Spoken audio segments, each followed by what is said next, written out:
Wanita cantik punya dua suami, kini mau nambah suami ketiga. Kisah wanita bersuami dua viral di media sosial. Wanita cantik ini memiliki dua suami atas keinginannya sendiri. Dalam sebuah wawancara, wanita ini membagikan kisah ranjangnya dengan dua suami. Rupanya pasangan ini juga tak pernah bertengkar.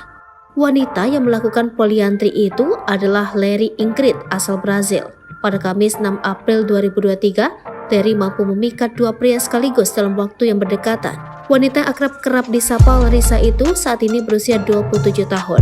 Di usianya yang menginjak 27 tahun, Larissa mengaku ingin memiliki suami lagi setelah memiliki dua suami sekaligus. Larissa saat ini memiliki suami bernama Italo Silva yang berusia 25 tahun dan Joao Victor berusia 18 tahun.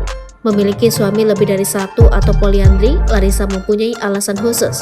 Dia mengatakan bahwa gaya hidup poliandri dapat membantunya mengatasi stres dalam hal pekerjaan. Diakui olehnya, dulu sebelum memiliki suami, Larissa kerap mengalami stres. Larissa telah melahirkan seorang putra dari Italo dan seorang putri dari Joao. Keluarga mereka yang terdiri dari 5 orang hidup bahagia di bawah satu atap. Larissa juga secara teratur dan adil dalam melayani hubungan ranjang kedua suaminya. Larissa selalu meluangkan waktunya secara bergantian untuk urusan ranjang dengan suaminya. Kedua suaminya pun tak pernah protes ataupun cemburu. Meski hidup bahagia dengan kedua suaminya, namun pernikahan poliandri yang dilakukan oleh Larissa tidak diakui hukum. Kini, Larissa menghadapi banyak kritik dari publik. Namun wanita berusia 27 tahun ini tidak merasa sungkan atau malu dengan tindakannya.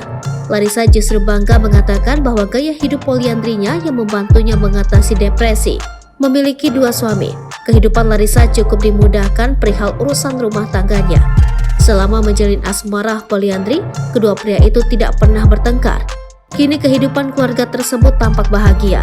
Meski bahagia, keluarga tersebut terus menjadi sorotan lingkungan rumahnya. Pasalnya, hubungan rumah tangga tersebut dianggap tabu.